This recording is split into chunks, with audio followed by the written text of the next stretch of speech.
अस्सलामुअलैकुम, मैं हूँ आपकी दोस्त, आपकी host Sahibaz. Welcome to my channel hang out with Sahibaz. Like करें, सब्सक्राइब करें और यूं ही मोटिवेट करते रहें। तो जनाब, आज मेरे किचन में बन रही है कड़ी और यहाँ उसी की ही तैयारियां चल रही हैं। मैंने यहाँ पर लिया था दही, दही के अंदर डाला पानी, उसको बीट किया। फिर मैंने उसमें नमक, मिर्च और हल्दी डाली, उसको अच्छे से बीट किया। फिर आहिस्ता आहिस्ता मैंने इसमें ग्रेजुअली जो है बेसन डालना शुरू किया। तो मेरे पास तकरीबन 1 केजी दही थी और एक प्याली बड़ी भर के हाफ़ केजी जितना बेसन था, या इससे ज़रा कम होगा, वो मैंने लिया। इनको अच्छे से मिक्स किया। मेरा ये पहले से ही इरादा था कि आज मैंने 1-2 जगह कड़ी जो है पहुंचानी है, क्योंकि ये वो चीज़ है जो कम कम ही बनाई जाती है और इतनी गर्मी में कौन खड़ा हो। लेकिन मैंने ज़रा दिमाग का इस्तेमाल किया कि मैं जब सुबह उठी हुई थी तो मैंने सोचा आज जो मैंने यही पकाना है तो मैं इसे टाइम पर ही क्यों ना पका लूँ। तो मैंने इसको जनाब 7 बजे ही रख दिया चूल्हे पर पकने के लिए, बल्कि शायद 7 से भी पहले, हाँ शायद 6:30-7 के दरमियान। तो यहाँ आ गई थी मेड्स, इनसे फिर मैंने ज़रा खड़े होके मैंने कहा चलो अच्छी तरह से यहाँ से आज सफाइयाँ करो, एक एक हिस्से को निकाल कर पता चले कि यहाँ कोई रहता है। ये बेचारे घर का जो बैक यार्ड होता है ना, वो हमेशा ऐसे ही रहता है मज़लूम। इसको जितना भी साफ़ करो ये कभी साफ़ नहीं होता। तो साथ के साथ मैं कड़ी भी देख रही थी। मैंने कहा चलो मैं जाग रही हूँ तो क्यों ना फिर डीप क्लीनिंग हो जाए। इसी तरह मैंने साथ ही कड़ी जिस तरह से पक रही थी, मैंने उसके जो है पकोड़ों के लिए मसाला बनाना शुरू किया। अच्छा, हमारे घर में मैंने बड़े लोगों को देखा जिनके यहाँ पकोड़े कड़ी के लिए जो स्पेशली बनते हैं, वो आलू भी डालते हैं और मुख्तलिफ़ सब्ज़ियाँ भी उसमें डालते हैं। मुझे नहीं अच्छी लगती। हमने शुरू से जो कड़ी में पकोड़े खाए हैं ना, वो सिंपल ऐसे ही खाए हैं। बेसन के अंदर हम नमक, मिर्च, हल्दी, ज़ीरा और ये बारीक प्याज डालते हैं। इसको जना डालकर बेसन में मिक्स कर लिया और उसके बाद जो है इसको फ्राई किया। और अभी आप देखिएगा ये मेरे सारे इंग्रेडिएंट्स यही हो गए। मैंने लाल मिर्च डाली है, नमक डाला है, ये हल्दी डाली है और इसमें साबित धनिया डलेंगी और साथ में ज़ीरा डलेगा, बस ख़त्म। और यहाँ मैंने ये प्याज डाल दिए और इस तरह से भी बना के देखें, बहुत टेस्टी लगते हैं, बड़ा मज़ा आता है। खैर मेहनत तलब डिश है, बड़ा टाइम लगा इसको। तकरीबन मैं 11 बजे बनाकर फ्री हुई। पूरे 10:30 से पौने 11 के दरमियान मैं फ्री थी। मैंने टाइम देखा तो यही टाइम था। 11 बजे मैं पूरे अपने कमरे में गई, जितना टाइम लग गया इसे बनाने में। लेकिन अल्हम्दुलिल्लाह बहुत मज़े की बनी। मुझे बहुत टाइम के बाद, मैंने तकरीबन कोई साल के बाद बनाई है, तो बड़ा मज़ा आया अपने हाथ की पकी खाकर। अपने हाथ का वैसे तो रोज़ खा कर इंसान बोर हो जाता है, लेकिन अगर डिफरेंट चीज़ बनाई जाए तो मज़ा भी आता है उसको खाने में, और अगर वो कम कम ही बनती हो। और मुझे उम्मीद नहीं थी कि मेरे बच्चे ये खाएंगे। जब मैं बना रही थी तो मैं ये सोच रही थी कि क्या ये खाएंगे। फिर मैंने कहा अगर इन्होंने ना खाया तो फिर क्या होगा, फिर मुझे कुछ और इनके लिए बनाना पड़ेगा। खैर मैंने कहा चलें देखते हैं क्या होता है। फिर मुझे दिमाग में एक और तरकीब आई कि हम तो कड़ी और चावल बड़े शौक़ से खाते हैं। मैंने कहा पता नहीं पराठे के साथ ये खाएं ना खाएं, क्योंकि अर्ली मॉर्निंग है, अभी ये उठेंगे 11:30 बजे, मैं जाके इन्हें उठाऊंगी। तो फिर मैंने कहा ये पता नहीं भी खाते, तो इस तरह से मैंने ये सोचा कि चलो साथ इनके मैं चावल बनाऊंगी। खैर इसी तरह मासियाँ साथ साथ काम कर रही थी, मैं उनको भी देख रही थी और यहाँ से मैं अपना खाना भी बना रही थी। अगर इसी तरह साथ के साथ काम हो जाए ना, आप जल्दी फ्री हो जाते हैं। फिर मैंने अपने लिए, मैं किचन में खड़ी थी, बड़ी गर्मी होती है आजकल, बहुत गर्मी है। लाहौर का टेम्परेचर ऐसे है जैसे सूरज हमारे ही सर पे जो है ना बस सेक देने के लिए आ रहा है, जबकि हमें इसकी शदीद ज़रूरत सर्दियों में होती है। लेकिन ये भाई हमें गर्मी में जो है ना फुल तपाने के लिए, तपाने के मूड में है। तो खैर मैं जब किचन में खड़ी होती हूँ तो मेरी आदत है, मैं लिक्विड का इंटेक बहुत रखती हूँ। तो मैं यहाँ पे साथ अपने लिए नमकीन लस्सी भी बना रही थी। तो अगर दही वाली ना मूड हो तो फिर मैं क्या करती हूँ, दूध लेकर तो उसके अंदर पानी काफ़ी सारा डाल कर तो मैं वो पी लेती हूँ। इस तरह से ये है कि वो डिहाइड्रेशन भी नहीं होती, वाटर इंटेक भी हमारा पूरा पूरा रहता है। अच्छा तो जनाब, बीच में और भी बहुत सारी बातें आ जाती है, बच्चे भी शामिल हो जाते हैं। तो बात मैं कर रही थी डिहाइड्रेशन की। गर्मी इस कदर ज़्यादा है कि जितना आप पानी पी लें उतना कम है। और मैं किचन में जब खड़े होती हूँ तो मेरा सिर्फ इंटेक पानी पर ही होता है। और उसकी वजह से ये अब मैं नोट कर रही हूँ पिछले कई दिनों से कि भूख प्रॉपर नहीं लग रही। गर्मी इतनी ज़्यादा है, हालांकि अब मेरी कोशिश होती है कि मैं सुबह उठी होती हूँ फजर के बाद, गैस भी होता है तो टाइम से खाना बन जाए, अर्ली मॉर्निंग ही सालन भी रेडी हो जाए। सिर्फ आपका एक रोटी का होता है, वो चलो आप 5-7 मिनट ही लगते हैं, आपकी 5-6 रोटियाँ होती हैं तो वो जल्दी जल्दी बन जाती हैं। लेकिन सालन क्योंकि टाइम टेकिंग होते हैं तो उनमें बड़ा टाइम लगता है। तो जनाब यहाँ साथ ही हमारी कड़ी भी बन रही थी, वो पक रही थी, ये बिल्कुल एंड पर आ रही थी। तो मैंने सोचा अब साथ ही मैं पकोड़े फ्राई कर लेती हूँ, क्योंकि पकोड़े मुझे काफ़ी सारी क्वांटिटी में चाहिए थे। तो मैंने तकरीबन मेरा जो बेसन था वो हाफ़ के जी से ज़्यादा का था।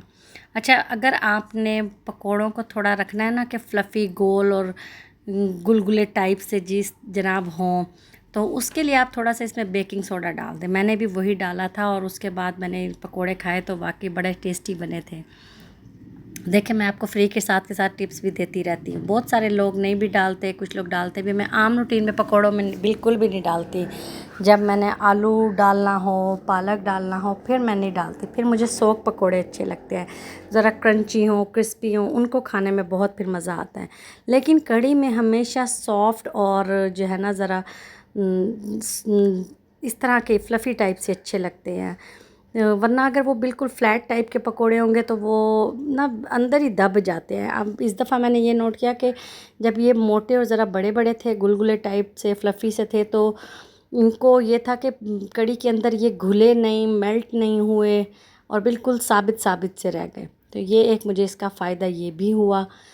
और यहाँ ना अब यहाँ पे मैंने पहले एक दफ़ा टेक्सचर बनाया पकोड़ों का, फिर मैंने दोबारा बनाया। मुझे लगा कि ये तो बहुत थोड़े हैं, क्योंकि साथ खड़ी थी तो मैंने भी 2-4 ऐसे ही चखने में बस फिर आपको पता है जब किचन में खड़े हों आप और पकोड़े बन रहे हो तो फिर साथ के साथ गरम गरम वो बड़ा मज़ा लगता है, खाने में बड़ा टेस्ट अच्छा लगता है। तो अगर दिल कर रहा है तो आप खा लें। अगर आप डाइट पे हैं तो ऐसी डाइट भी ना करें कि अपने आप को मुसीबत में ही डाल दें कि अपनी पसंद की चीज़ ही ना खा सकें। तो मैं तो कभी भी वो वाली डाइट नहीं करती।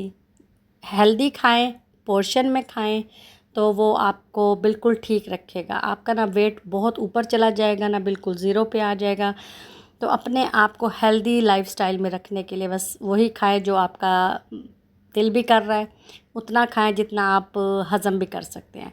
तो साथ के साथ ही मैं स्टोव भी साफ़ कर रही थी, क्योंकि अब मेड ने तो चले जाना था, इसलिए मैंने सोचा क्यों ना मैं साथ ही अपने काम निपटाती चली जाऊं कि बाद में फिर नहीं आया जाता। मैं एक दफ़ा मेरी कोशिश होती है एक दफ़ा ही अपना काम ख़त्म कर लूं, अगर मेरे लिए इजी हो रहा है तो। मेरी कोशिश 110% होती है कि साथ ही मैंने ये स्टोव भी क्लीन कर लिया था, शेल्फ्स भी सारी क्लीन कर ली थी कि मुझे बाद में ना आना पड़े। क्योंकि गर्मी अब टाइम जैसे जैसे 11 के करीब होती जाती है, सोई टेम्परेचर राइज़ होता चला जाता है और सूरज बिल्कुल आप देख सकते हैं कि विंडो से बिल्कुल मेरे किचन के अंदर आता है। और जब मैं यहाँ सामने खड़ी होती हूँ तो वो हीट बिल्कुल डायरेक्ट फेस पे आती है और डबल वैसे लगता है आ रही है। खैर जनाब, पकोड़े बनते गए और मैं बनाती गई। वो बेचारे फ्राई होने के लिए तड़पते रहे, मैं उन्हें तड़पाती रही। चले, पकोड़े बन रहे हैं, साथ के साथ कढ़ी भी पक रही थी, लेकिन बनी भी बहुत मज़ेदार। मुझे भी इतनी उम्मीद नहीं थी कि मैं इतनी अच्छी कुकिंग कर सकती हूँ कढ़ी के मामले में, क्योंकि मैंने लास्ट टाइम बहुत पहले, जैसे कि मैंने आपको पहले भी बताया, बहुत देर पहले बनाई थी। और ये इस तरह की चीज़ें होती हैं, टाइम टेकिंग होती हैं कि तो ये मूड प्रॉपर मूड हो तो फिर इंसान इनको बनाता है, वरना नहीं दिल करता। कौन इतनी गर्मी में ख़ास तौर पे खड़ा हो। तो इसका मुझे तो ये होता है कि जब हम अपने घर जाते हैं तो मेरी अम्मी के घर बन जाती हैं, बड़ी भाभी बना लेती हैं, वो इतनी भेज देती हैं या बड़ी बहन भेज देती हैं, तो हम इतने खा आते हैं कि वो अगर लंबे टाइम तक भी ना बने तो फिर भी गुजारा हो जाता है। लेकिन अब जो मैंने कढ़ी बनाई थी वो स्पेशली अपने हस्बैंड की फरमाइश पे ही बनाई थी। उनको बहुत पसंद है कढ़ी पकोड़ा, तो ये उन्हीं की फरमाइश पर था। तो मुझे काफ़ी दिन से कह रहे थे, तो मैंने सोचा चलो यार आज बना ही लेते हैं, आज मियाँ साहब को खुश कर देते हैं कि देखो हम भी तुम्हारी केयर करते हैं, अगर तुम लोग करते हो तो हमें भी फ़िक्र है। खैर मैंने उन्हीं की फरमाइश पे ही बनाई थी। और जब वो बच्चे और ये लोग नमाज़ पढ़ के सब सो गए थे तो मैं तो नहीं सोई, फिर मैंने कहा चले मैं आज बना लेती हूँ। और जब वो उठे और मैंने खाना लगाया तो वो बड़े खुश हुए, सरप्राइज़ मिला उनको एक तरह से ये। और आपकी फ़ेवरेट चीज़ अगर आपके सामने आ जाए तो इंसान खुश हो जाता है। यहाँ पर ये जनाब मैंने प्याज़ों का तड़का लगाया था मैं लहसुन का तड़का बिल्कुल नहीं लगाती, मुझे वो बिल्कुल भी पसंद नहीं है। तो मैंने प्याज़ों का तड़का लगा कर इसको अच्छी तरह से फिर कवर कर दिया। फिर मैंने साथ में तड़के वाले चावल बनाए और उसके बाद मैंने सारे बच्चों को उठा दिया। मैंने कहा अब सब उठकर फ्रेश हो जाएं, फिर मैं खाना लगाऊंगी। तड़के वाले चावल तो आपको पता है सिंपल है। प्याज फ्राई करें, हल्का सा गरम मसाला डालें, जीरा डालें, पानी डालें, चावल डालें, चावल रेडी हैं। बहुत आसान, सबसे आसान मुझे लगता है ज़िंदगी में जो खाना बनाना है वो दाल और चावल बनाना है। वो हमारी एक आंटी हुआ करती थी, वो अक्सर ऐसे ही करती थी, कहती थी बाजी मुझे जब कुछ समझ नहीं आती ना फिर मैं दाल बना लेती हूँ। तो उनके घर हफ्ते में तकरीबन हमें कोई 4 से 5 दफ़ा दाल ही पकती थी और इस तरह से उनके घर का गुजारा होता था। तो औरत को सबसे आसान काम लगता है दाल और चावल पकाना। तो लेकिन भाई मेरे किचन में हफ्ते में 1 दफ़ा या 10 दिन में 1 दफ़ा दाल चावल ज़रूर बनता है, क्योंकि मेरे बच्चों को बहुत पसंद है दाल और चावल, तो इसीलिए मुझे ज़्यादा बनाने पड़ते हैं। पुलाव भी बहुत कम खाते हैं ये लोग, और बच्चे मेरे जो है बिरयानी बहुत शौक़ से खाते हैं, तो बिरयानी बहुत ज़्यादा बनती है। मुझे पर्सनली वैसे फ़्राइड राइस या पुलाव बहुत पसंद है विद मंचूरियन या स्वीट एंड सॉल्टी जो है उसके साथ, ग्रेवी के साथ मुझे फ़्राइड राइस अच्छे लगते हैं। खाने तो पता नहीं कितनी किस्म के हैं और कौन कौन से हैं, सभी बहुत अच्छे होते हैं अगर अच्छे कुक किए गए हों तो। देखें माशाल्लाह चावल कितना लंबा लंबा बेहतरीन बना है। तो जनाब यहाँ हमारा खाना हो गया था रेडी। अब मैं कर रही थी इनको सर्व, क्योंकि बच्चे उठ गए थे। जिधर जिधर भी मैंने कड़ी भेजी थी सब ने थम्स अप किया, सबको बहुत पसंद आई, क्योंकि बनी बनाई चीज़ मिल जाए तो इंसान के लिए इससे बड़ी कोई नेमत ही नहीं होती। जैसे कि मैं पहले कह चुकी हूँ ये मेहनत तलब डिश है, तो इसका तो दिल यही करता है कि ये बनी बनाई मिल जाए। चले जनाब, फिर मिलेंगे नेक्स्ट व्लॉग में फिर किसी नई रेसिपी के साथ। अल्लाह हाफिज़।